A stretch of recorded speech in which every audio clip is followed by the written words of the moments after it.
ครับวันนี้เรามาฝึกเขียนภาษาละนาต่อนะครับเป็นแบบที่4นะครับตัวอย่างที่4นะครับมาในหนังสือภาษาไต้เขียนกำเมืองนะครับในเล่มนี้นะครับมาเปิดหน้า42เลยนะครับอยู่ในหน้าตัวอย่างที่4นะครับ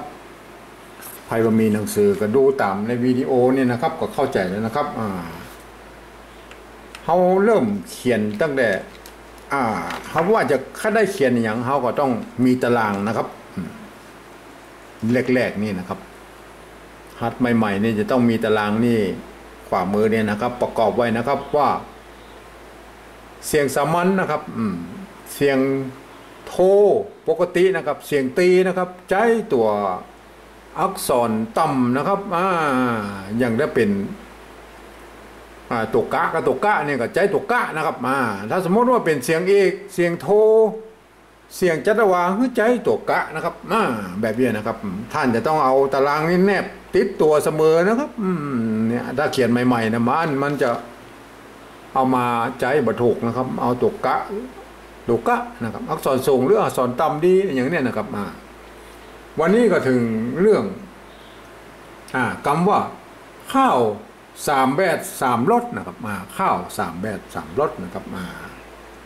ก็มาเขียนนะข้าวนะครับข้าวได้ยินเสียงข้าวแล้วนะครับข้าวมันเสียงคอนะครับเสียงคอก็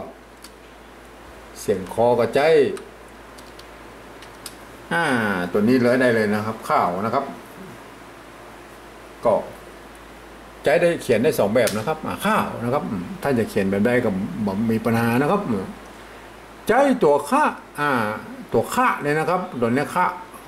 เทียบมาจากคอคนนะครับหรือนะครับหรือหลีกเลี่ยงไปใจตัวกะนะครับความจริงตัวกะนี่มันถ้าเขียนก็เอาเขียนโดดๆนี่มันก็เป็นตัวกะนะครับมันก็จะเป็นก้าวมันมาข้าวครับถ้าจะมันออกเสียงคอควายหรือคออย่างเนี้ยเสียงคอเนี่ยเขาต้องใจละหงนะครับตัวละหงนะครับอย่างนี้นะครับตัวก้าใส่ละองออกเป็นเสียงคะนะครับเสียงคอนะครับเห็นไหมฮะท่านก็จะมีวิธีเขียนอยู่2 อย่างนั้นนะคำนี้เลือกเอาเลยนะครับข้าวนะครับข้าวเสียงโทนะครับมันก็ต้องใจตัวกะนะครับตัวกะกู้กับตัวข้านะครับตัวข้ากู้กับตัวไหนครับกู้กับตัวข้าเห็นไหมฮะถ้าเอาตัวข้าเขียนนะมันข่าวเห็นไหมฮะเสียงเอกนะครับมันจะตกตัวนี้นะครับตัวเสียงเอกนะครับตัวข้านะเห็นไหมฮะมันเสียงเอกข่าวนะครับถ้าเอาตัวข้าเขียนแล้วครับข้าวเห็นไหมครับข้าวนะอันนี้ก็อ่านข้าวนะครับแต่เป็นเนี่ยตัวนี้แล้วครับตัวนี้ก็ใช้ได้นะครับก็อ่านข้าวเหมือนกันนะครับตัวนี้นะครับตัวนี้เห็นไหมข้าวก็เอาเนี่ยข้าววะเนี่ยนะครับเห็นไหมอ่านเท่ากันนะครับแต่การปฏิวัตินั้นเหมือนกันนะครับก็แต่ถ้าออกมาเป็นเสียงกระโบก็เหมือนกันนะครับผมมาเขียนทั้ง2 ตัวเลยนะครับข้าว3นะครับข้าว3 แบบ3 รสนะครับ3ผมเขียนให้เป็นตัวอย่างถึง2 ตัวนะ3นะครับ3 เสียงจัตวานะครับเสียงจัตวาใจตัวอักษรสูงนะครับแม่ดูในตารางนี่นะครับ3ใจอักษรสูงนะครับใจอักษรสูงนะครับตัวซะกู้กับอย่างกู้กับตัวซะนะครับเห็นไหมถ้าตัวซะแล้วครับ3เห็นไหมเสียงสามัญนะมันจะเป็นเสียงสามัญนะครับ3ใจตัวซะนะครับเห็นไหม3เสียง3ใจเสียงใจตัวอักษรสูงนะครับตัวซะนะครับ3 แบบนะครับแบบนะครับแบบนี้เสียงเอกนะครับมันเลี่ยงไม่ได้มันตัวบะมีตัวเดียวนะครับก็ต้องใจตัวบะนะครับแบบอันนี้เลี่ยงไม่ได้เพราะว่าตัวบะเป็นอักษรกลางนะครับมีสิทธิพิเศษได้หลายอย่างกับแบบด้วยนะครับอันนี้มันต้องไปพิจารณาว่าไม่มีตัวบะก็ตัวบะอย่างมันมีแล้วนะครับมันมีเป็นอักษรกลางนะครับแบบ3นี่เหมือนกันนะครับ3 รสนะครับ3 รสนะครับ เอาตารางนี้ออกไปเลยนะครับสามแบบสามลดนะครับลดนะครับมาลดเสียงอย่างเนี่ยต้องหันตารางเราครับเสียงลดเสียงตีนะครับลดเสียงตีนะครับถึงแม้จะเป็นตีตายก็เสียงตีนะครับก็ถือว่าเป็นเสียงตีก็เสียงตีก็ลดใจตัวละนะครับลดนะครับมันเสียงตีตัวนี่มาสามารถที่จะเป็นตัวละได้นะครับถ้าเป็นตัวละแล้วครับมาตัวละแล้วครับใส่ฮะเข้าไปตรงหน้านี่ครับมาเป็นตัวละมันไม่ได้นะครับมันถ้าเป็นตัวละมันก็เป็นอ่านตัวฮะ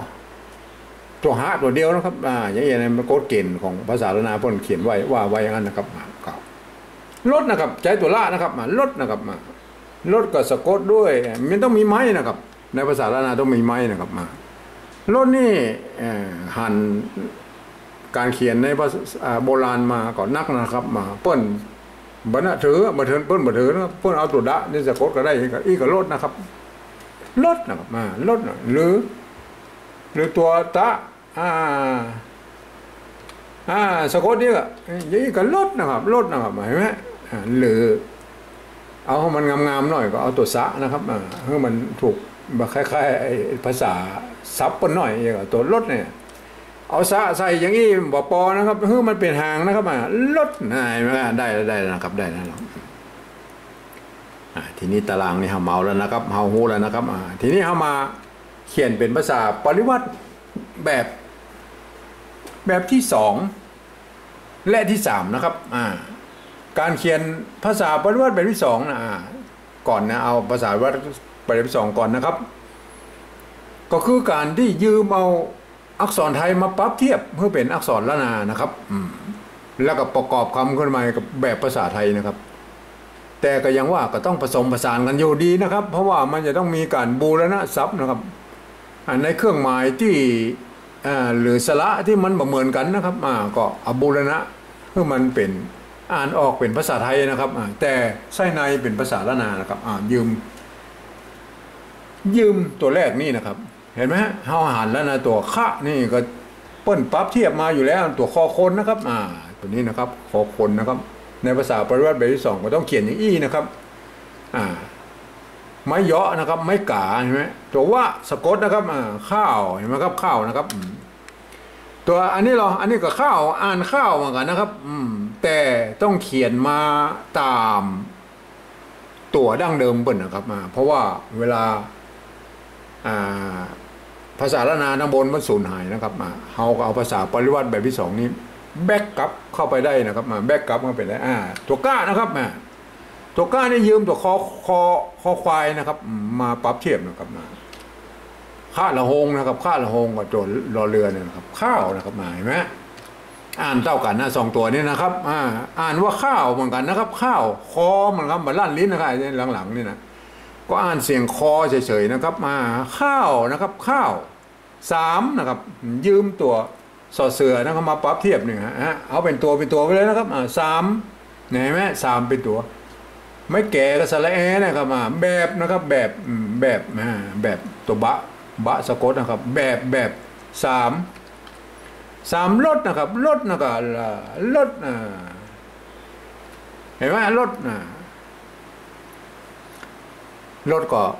ตัวสะกดด้วยสอเสือนะครับก็สอเสือสะกดเห็นไหมครับก็อันนี้ได้แล้วนะครับภาษาปริวัติแบบที่2เห็นไหมข้าว3แบบ3ลดเห็นไหมทีนี้เรามาเขียนเป็นภาษาปริวัติแบบที่3แล้วครับการเขียนภาษาปริวัติแบบที่3นั้นนะครับเขียนด้วยหลักการฟังเอานะครับฟังเสียงภาษาละนาทางบนนะครับปอ่านออกมาเสียงไม่ได้เอาภาษาไทยสะกดนะครับแต่ก็ยังว่ามันก็มีจุดอ่อนจุดด้อยอยู่นิดหนึ่งนะครับเพราะว่าระบบการพันเสียงในภาษาไทยกับภาษาละนานมันเหมือนกันนะครับมันคนละระบบกันนะครับเอาโอนเป็นคนละระบบนะครับเพราะนั้นมันก็จะไปพิษเสียงตรงที่เสียงโทและเสียงโทพิเศษนะครับอันนั้นก็ก้อยแก้ไขกันไปนะครับทีนี้เฮามาฟังเลยนะครับข้าวอันนี้ข้าวนะอ่านว่าข้าวนะครับ ภาษาไทยเขียนว่าแดข้าวครับป้นเอาคอควายเขียนนะครับข้าวเนี่ยฮะข้าวแล้วนะครับ อันนี้ก็ข้าวนะครับข้าวเห็นไหมไม่ใช่ข้าวนะครับอ่านว่าข้าวข้าวเห็นไหมข้าวเสียงโทนะครับข้าวอันนี้เหรออันนี้ก็ข้าวเหมือนกันข้าวเหมือนกันเห็นไหมท่านจะเห็นความแตกต่างวิธีการเขียนปริวัติแบบที่2และที่3แล้วนะครับว่าอันนี้เราฟังนะครับเรามาไปพออันที่2นี้แล้วครับหรืออาจจะแลพอก็ได้นะครับนิดๆหน่อยๆนะครับข้าวนี่ยินข้าวเหมือนกันนะ3ภาษาไทยเบอร์เขียนนี่ไหนไหมแบบ3อันนี้มันมีปัญหารถอันนี้มันก็มีปัญหารถภาษาไทยเบอร์เขียนนี่เห็นไหมได้ข้าว3แบบ3รถเห็นไหมอันแบบที่2นี่ก็ต้องอ่านข้าว3แบบ3รสเหมือนกันนะครับแต่อันที่2นี่ต้องคนที่รู้ภาษาละนาอ่านนะครับถ้ามาอ่านจะเพี้ยนนะครับ3แบบนี้อ่านต้องออกเสียงมาเหมือนกันหมดนะครับก็คือข้าว3แบบ3รสนะครับวันนี้ก็มีเต้าอี้นะครับ